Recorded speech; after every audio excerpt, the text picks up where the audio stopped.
And there were lots of circles. I mean, there are lots of circles today for people who, because it's a contacts business. It's who you know, and it's always been like that.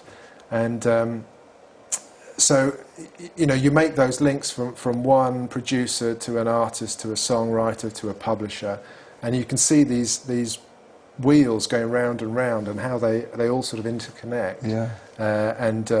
You know, you get groups of people like John Carter, who, you know, was the Ivy League as an artist, and then was producing demos at Southern Music's little studio, and then he was bringing in other singers, you know, like Perry Ford and Tony Burrows to record his sessions.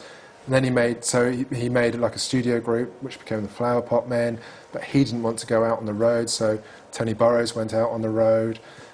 You know, things like, and then you start to follow that story on and see where that goes. So yeah, that's all part of what RPM has been about and what it continues to do. Yeah. And you've done some other labels as well. I know you did the Leo Sayer catalogue on the Silverbird label, for instance. Yes. How did that come about with Leo Sayer? That was from one album. I thought Silverbird had been unrecognised as or not recognised as what I deemed it to be, you know, the classic that it is. And subsequently with the press, we got a lot of other people, it appeared, agreed. So I was just going after that one album. And then it turned out that Leo was really, because I got in touch, he was really keen on seeing not only his back catalogue out on CD and mastered properly, but he got a story to tell as well.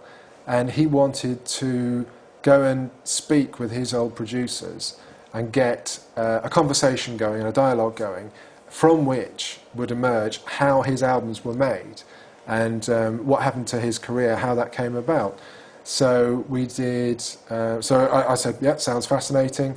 I'd really like these albums to be put out in front of the public again, because I think they're really good albums and they fit into certain market areas as well. It wasn't just a pop thing. It wasn't the thing that Leo had been a superstar in the 70s. It was about these albums actually being really great works, you know, music works, and." So we did that. So we had the LPs. Then he had like 20-minute interview sections, and then we had. Which were talking about that particular album. How talking about those particular albums. How did the songs? That was interesting. Yeah. Yeah. Yes, because he'd gone to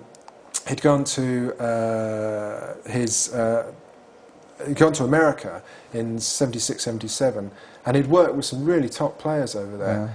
So to go to his American producer and to get those stories were really fascinating, because they hadn't been written about elsewhere either. Yeah.